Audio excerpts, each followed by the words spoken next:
Good evening, everyone. It's so nice to see you all. My name is Michael Gerdes. I'm an associate professor of music at San Diego State University, where I direct the symphony orchestras. And I am your Prelude speaker for this evening. This is my first lecture for SummerFest this year. It's really exciting to be around.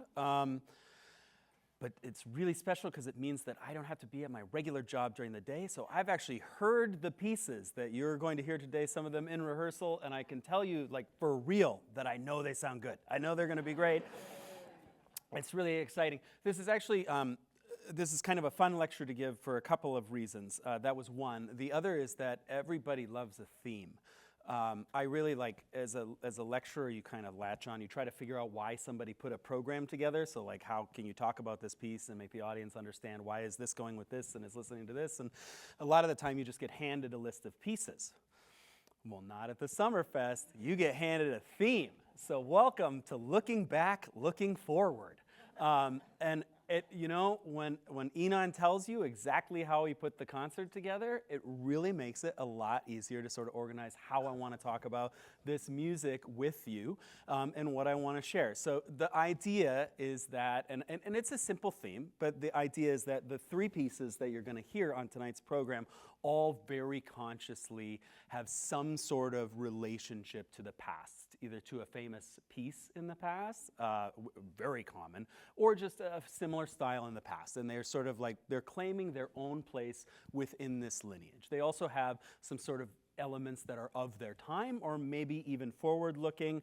That's a little bit more up in the air, and it's one of the things that we'll kind of talk about as we go through the program. It starts out with a Brahms cello sonata, and just so I don't forget to tell you, one of the nice things about it is that if you really enjoy the performance, these two artists have already recorded this work. So you can stream it and listen again to these two players put it together on your way home or tomorrow, and think, oh, did they do this? Did they do that? And all of the examples and things that I play from the Brahms will come from that recording. A little bit about Brahms. Brahms comes from Hamburg. He was born there in 1833. Hamburg is not, don't think of it as the most cosmopolitan city in the world. He's not born like Mendelssohn into this incredible musical family, but he is born into a musical family. His father is a professional bassist, and he grows up playing both art music and popular music. So he finds work actually playing in concertizing, and then he also finds work playing popular dance tunes in respectable taverns. So this is the background that Brahms has, and you can hear it sort of in Brahms' attitude. He's got a sort of down-to-earth way of speaking. So he has a flair for composition right away. In 1853, so if you're counting, he's 20 years old. His teacher, Robert Schumann, who is considered, it would be so helpful to have 10 history lessons in a lecture, right? But Schumann, all you must remember for the most part now is that just think of Schumann as one of the first big romantics. It's just as important as a composer as also a writer about music. So there's many opinions, philosophical opinions about how music should sound. His music survives today. We listen to it. We don't read as much of what he wrote, but he was very important at the time as an author, as a sort of tastemaker. And he said about his 20-year-old student, Brahms, in print, "He is one destined to give expression to his age in an ideal fashion," launching Brahms' public career, but also burdening him with a label of the next Beethoven. And so Brahms had a reaction to this. He was already sort of self-deprecating, but he also really delayed composing in a lot of the genres that Beethoven was famous for, most famously the symphony. My favorite Brahms quote about it is, "You have no idea." Well, the first half of the quote is one that almost everybody knows, but the second half is my favorite part. He says, "You have no idea how hard it is to write a symphony. You can't have any idea what it's like to hear the footsteps of a giant like Beethoven behind you. In fact, any fool can write a symphony. It takes a genius to avoid doing it." So this is early Brahms. So in the early 1860s. So if you're thinking that in the United States this would be around the time of the American Civil War, that didn't really affect Brahms all of that much. Brahms emerges from this sort of long stretch of being really self-critical, as you can hear in his sort of statements, and studying and really starting to write, but not in these huge genres, but especially in chamber music. And so we get the E minor cello sonata. When he wrote the E minor cello sonata, which is fun, he even says on the score on many of the editions, it just says first sonata. When he wrote it, he was living partly in Vienna and partly in a town called Baden-Baden. And Baden-Baden means, it just means bath. It's a spa town. So it's a very famous spa town, and it's named twice to differentiate it from other places that are spa towns that are named Baden, or just once. So did you go to Baden? No, I went to Baden-Baden. So there's Baden near Vienna, but this is the Baden-Baden that's sort of near the border with France. It's near the Black Forest, and it is a spa town. It's beautiful. It's a great vacation spot. I've never been there, but I'm sure you'd love it. That's not why Brahms was there. Brahms was there because Clara Schumann was there. And so the two of them, I know. So anytime that Clara Schumann comes up, along with Brahms, it really gets very exciting. There's a certain gleam in everyone's eye. There are, in the 19th century sort of salons of Dusseldorf and Vienna, there were plenty of whispers about whether or not Brahms and Clara Schumann, who was a widow at this point, and like 14 years his senior, were a romantic item or just a noble friendship. There are many letters from them. The surviving letters are affectionate, they're tender, maybe a little flirtatious at times, but they don't get graphic. They're PG. They're very nice, and of course, making things even more interesting, many letters were destroyed, either by Brahms himself or perhaps by Clara's children. So there is a little bit of an enigma there, but what we can know for sure is that being near her was wonderful for him in the creation of chamber music, because they played chamber music together. And they shared that music with one another as he was writing it. So this was a big thing in Baden-Baden. She was constantly assuring him that he was on the right track, that she thought the music was fantastic. And after hearing this very first sonata, this cello sonata, she wrote to him, quote, "The sonata has transported me. I'm quite carried away by it. The whole is so intimate, so full of tenderness, and the themes are so noble." So this was a special piece to Brahms, or at least special in his ability to sort of start coming out and presenting himself as a composer, and he clearly enjoyed rehearsing it. There's one more story that I'll share, which is that it's awful famous. He dedicated it to a fellow named Joseph Gansbacher. And this is a Viennese amateur cellist who was a friend of his, who always used to tell the story that at the first rehearsals he was complaining to Brahms that he could not hear his cello playing over Brahms' piano playing, to which Brahms smiled and replied, "Lucky for you," and continued to play. So, what will you hear? It's a sonata, so usually I talk a little bit about form, and this will be no different. So if you come to, hopefully this part of the speech will serve as a review for those of you who have been to these before, and you're starting to get to the point where you just have an expectation of what you're going to hear when you see these names. So this is a sonata. The first movement will be in sonata form. You will be introduced to multiple characters, in this case two, maybe a third. I'll talk about the third character in a second. And then you will not hear the exposition repeat.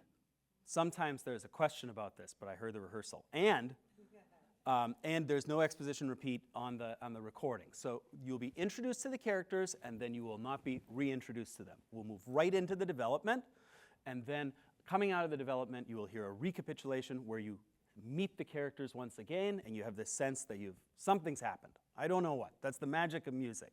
You'll feel it. So here are what some of those moments are. Now here's the very first theme, and it's just going to sound like a sort of arpeggio outlining something that sounds minor. Here it is.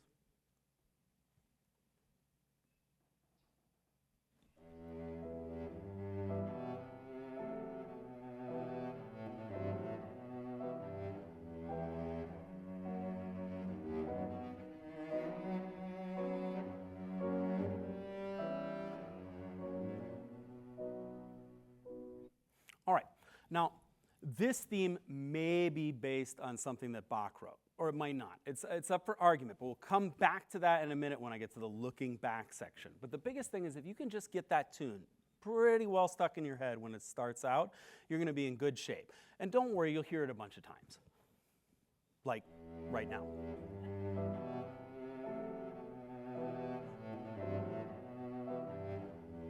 Right. The thing you're going to want to listen to for the second theme that's going to be almost just as helpful as listening to a new melody is listening to how the accompaniment changes. So you hear this sort of 1, 2, 3, 4 of the piano really accompanying the cello. Well, when we get to the second theme, the piano's going to start playing triplets, just groups of 3. Dee-da-da, dee-da-da, da-da-da, dee-da-da. When it sounds like the piano is twinkling, you're in the second theme group. And then this new character shows up, and this new character sounds happier. It's like a major key, and it's going to go one of two places. It's a sort of surprise. It sounds like a tune. So here's my perk up and go, oh, this sounds nice. It would either segue right back to the very beginning of the piece again to meet those first two characters. In tonight's performance, it'll go into the development. And I want you to get a taste of what that sounds like. So here you're going to hear this piano theme in a major key. It'll come in, and then we'll move into the development. You'll hear that very first tune that you just listened to, but now we've moved keys.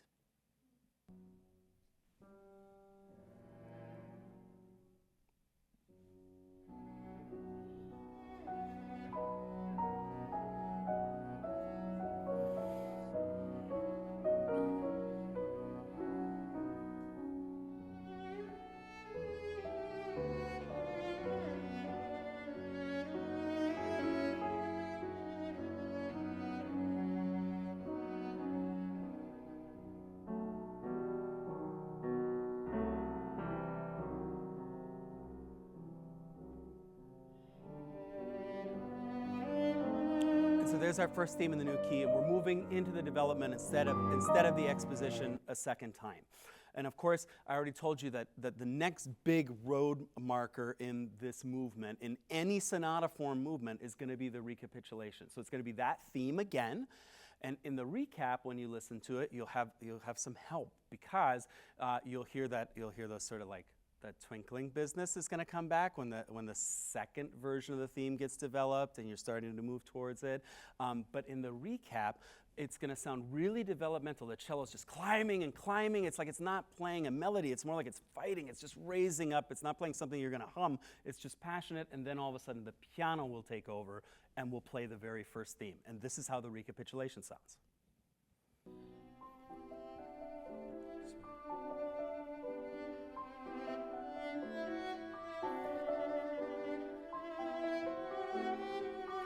To me, this sounds very developmental, but it's just reaching.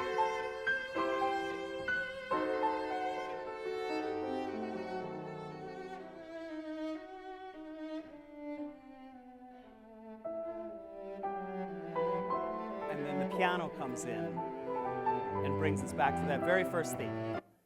And now we've largely accomplished the sort of roadmap for what a composer sets out to write in sonata form.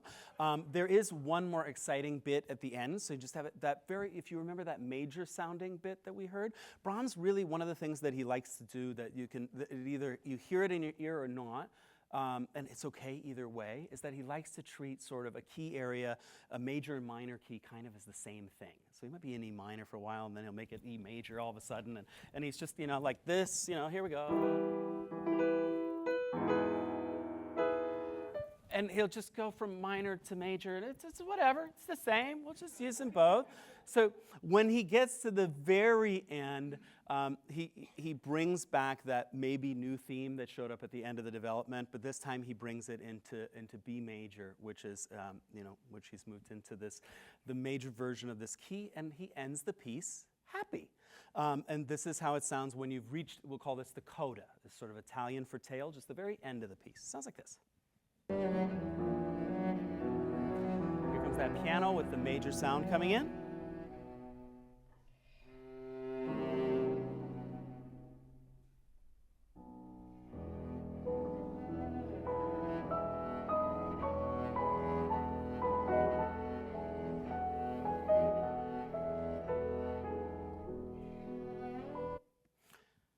And so we get a happy ending.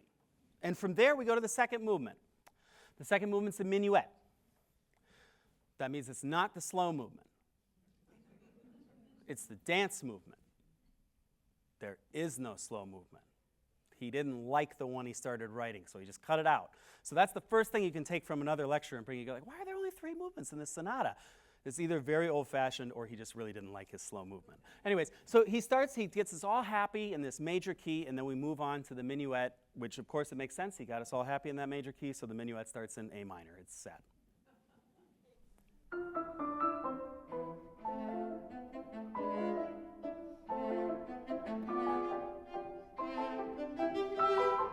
Now, a minuet and trio is very simple to hear. It's 2 totally different tunes, and I am going to play the trio section for you in a minute, but not yet, because that's part of my looking forward portion of the lecture. So instead, we'll skip to the very, very final movement, the third movement, not the fourth, because he didn't do a slow movement. So here's the last movement of the Brahms.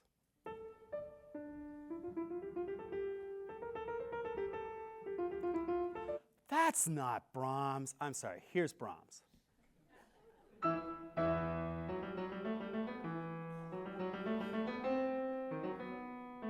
Okay, so we can go to the looking back, looking forward bit, because of course the most obvious thing in this particular sonata that is looking backward is that the final movement is based on the Art of the Fugue. It's based on the Contrapunctus 13 from the Art of the Fugue, and so it is Brahms taking Bach and actually using it in order to write. So this, when I say fugue. Is it okay to have audience participation? When I say fugue, by a little show of hands, how many of you feel like you know what that means?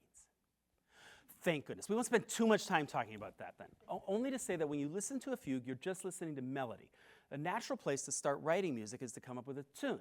And then a natural place to make the music more complicated is to add another tune to it, and another one, and have them imitate one another, and all these things. And harmony is a human invention that we've all absorbed, and we love, and we enjoy it, but it is not like listening to a fugue, where everything is based on all of this movement between different melodies. So there's a way to listen. So when we listen to The Art of the Fugue by Bach, one person plays it, but it sounds like multiple lines, like multiple players. It's often tough to imagine how a person could have that many hands.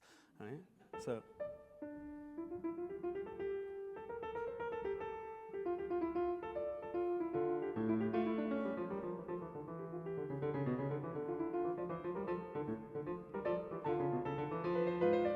That was still Bach and not Brahms, but you'll hear something very similar take place between the cello and the piano when we get to that movement in the Brahms. And of course, this is what an incredible way to look back, right? I mean, it is right there. In fact, Brahms himself famously advised young musicians, study Bach.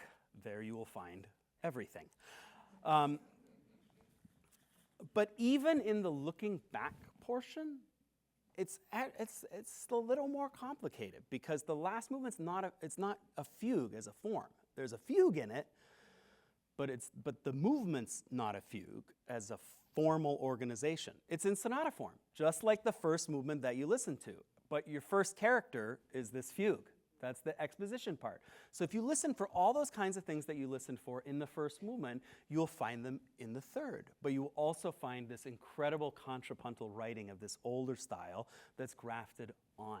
And so this is part of that sort of looking forward. It's this sort of it's this Bach counterpoint with Beethovenian architecture, and then, of course, it's also Brahms treating these key areas the same, and they're getting more and more harmonically adventurous. Now, speaking of that, I did say I would play the trio for you, and so here's the trio. The trio is in, the minuet is in A minor, and the trio is in F sharp minor.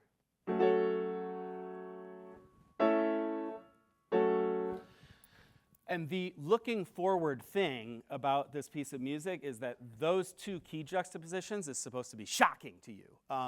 But the thing is this you're not living in the 1860s.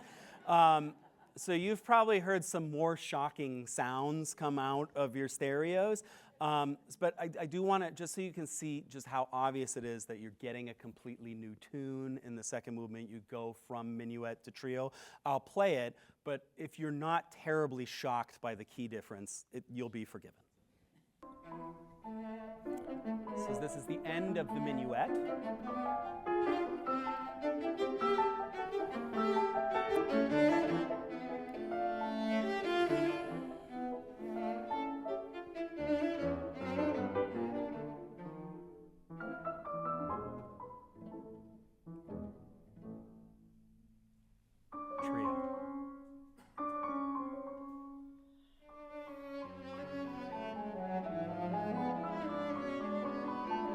Shocking. The bigger thing is that, like, if you, I maybe make the mistake because I don't hear key relationships in that way, but I certainly can hear the formal relationship. So when you're tracking, it'll just be obvious that you're in that new section.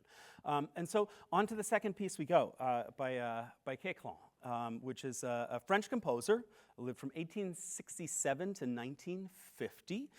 So we're thinking, Charles Queclan is born like right around the time that the Brahms is being played, is when he's born. He's famous as a teacher, even more probably now than as a composer. He was born into a wealthy Alsatian family, and he described his own temperament as a mix of, quote, energy, naivete, and absolute sincerity. He was originally destined for the military, but he became very ill, which was good for him because World War I happened. And his illnesses started to direct him towards music. In 1890, he goes to the Paris Conservatoire. He studies counterpoint, he studies modal music, folk music, and his biggest teacher is probably Fauré. It's also the teacher who you would all most recognize from the list of names I could give of people who taught him. But when he came back and talked about Fauré, he said that he, quote, taught me the balance of liberty and discipline and the value of a pure, sincere musical line. I have never sought to be fashionable. I have sought only to be sincere. And this is sort of the theme of Queclan's output for the most part. And so the four petit pieces are exactly what he says they are. They are four small pieces for violin or viola, it'll be violin tonight, horn, and piano. They come from his earliest period of chamber music, so around like 1911 into 1924, so through the First World War and into the end of it. Queclan was a sort of famous in society, in Parisian society. He would hang out with Ravel and Schmidt, and one of his most important students was a young Poulenc, who he would teach. And they would all get together and play music for each other. He orchestrated under the direction of Debussy or at Debussy's request some of Debussy's music, the Kama. And so a fantastic and incredibly sincere composer. I do like to tell one fun story about Queclan is that he really liked to write these little pieces. Now, and the reason I'm not going to play them for you because they're like 2 minutes long or 3 minutes long, and like the lecture would be longer than the music. And the music's beautiful. They're beautiful petite pieces. The names tell you everything. This one's fast. This one's slow. This one's dancey. They're beautiful. They're incredible. But he loved to write these little pieces so much, and he had this incredible infatuation with watching early talkie musicals, and he became maybe a little bit obsessed with the actress Lillian Harvey. Now, I don't usually show pictures or anything, so I thought I would paint an audio picture of Lillian Harvey for you. So here's Queclan's muse singing in a German musical from the early 30s.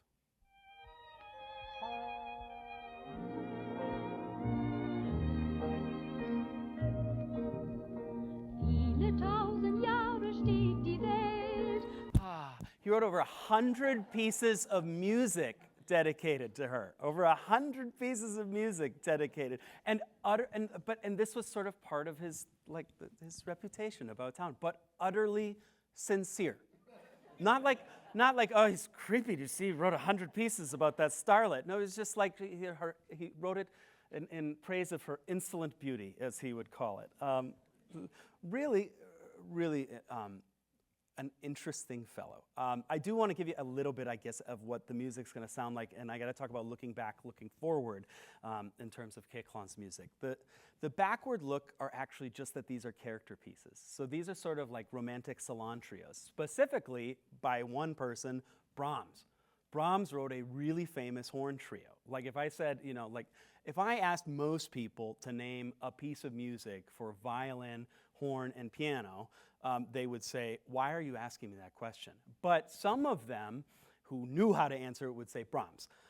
No one would say, Keklan. That is reaching back, is that he is inspired by Brahms' instrumentation in putting this together. But he does have, in the looking forward sense, what he would call gentle surprises in the music. And sometimes that can be something as simple as just as a different way of harmonizing or framing the music. So when it first opens, you'll have to excuse me because I am not Inon. And I'm also going to be playing the violin part as well for a little bit. But you get a really good lesson in these sort of gentle surprises right away, because the opening is piano, and then when I start moving around with my right hand, you'll have to imagine that's the sound of an incredible violin player. So he plays it once.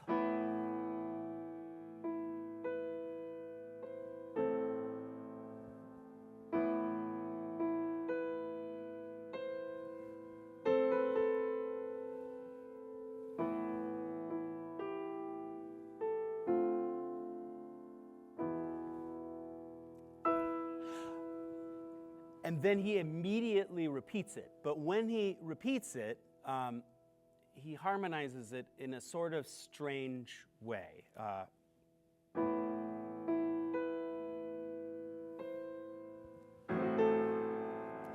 He embeds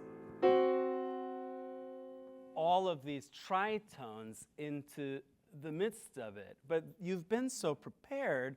And he does it throughout the entire first movement. You've been so prepared by how lovely it is in the open fifths the first time I played it, that it just sounds like sort of a weird color that's in the room, as if you're looking at like this perfect blue light, and then all of a sudden somebody adds a little bit of red into it or something. And so it is a gentle surprise. It's really quite lovely. And that is his futurism. Keklan always said that one, quote, must never be afraid to follow the imagination. And so these are four miniatures that are really they're utterly sincere, they're utterly beautiful, they sound surprising and interesting in their own way, but they are not meant to challenge the audience, but really enjoyable. And to the last piece, I don't think that there's an intermission at this evening's concert, because I think you all can have sparkling wine after it's done. So with no further ado, it'll move into the Glazunov String Quintet. And a little bit about Glazunov. Glazunov's a prodigy of the Russian musical world. Similar timeline to Keklan, 1865 to 1936. At 16, his first symphony was premiered.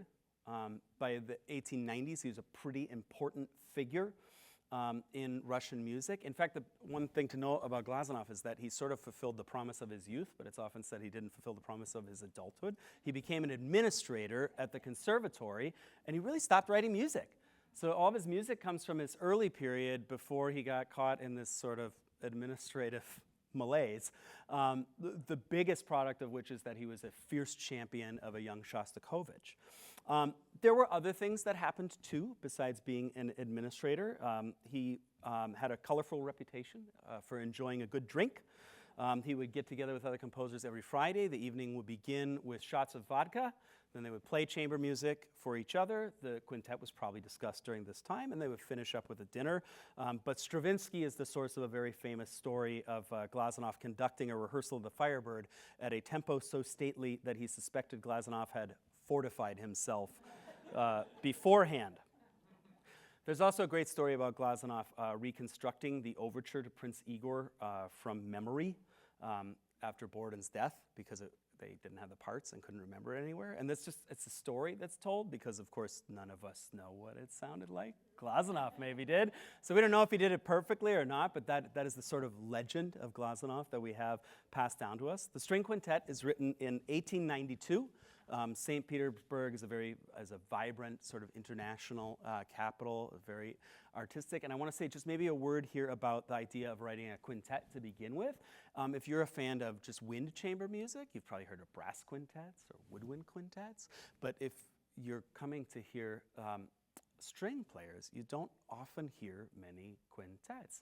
You can think of like the Trout Quintet or something, right? But this has a piano in it. Right? And so now, we're thinking string quintets, and like Boccherini would write these, and they usually had 2 violas. But this one has 2 cellos. In fact, they often will call it the cello quintet. And there's one other quintet that they call the cello quintet. It's by Schubert. And so this is part of the looking back, is that the sound that we're hearing, the looking back, it is a strange enough instrumentation that Glazunov probably had the sound of Schubert's string quintet, which is the last piece of chamber music that Schubert wrote, in his ears when he was writing this. The work looks back by following our sort of classical precedents. So all of the tools we use to listen to the Brahms for sonata form will work in the first movement of the Glazunov. We will once again hear a scherzo trio instead of a minuet trio, but it'll be the dance number that will have 2 completely different sounds. We do actually get a slow movement in the Glazunov, so you'll hear the 4 movements you're expecting. And then in the final movement, we get a sort of hybrid of a sonata and a rondo form, which is just like, it means that we're going to get the same first character over and over again. And this is one where I can't always answer the questions because sometimes as I study a piece, it brings up more questions than it answers. But when people talk about the final movement, they say, this is where we hear the Russian folk music. This is where we hear the sound of Russia in the last movement. So here's how the last movement starts, and you'll hear this first tune, which has often been called, it's like a Russian folk song.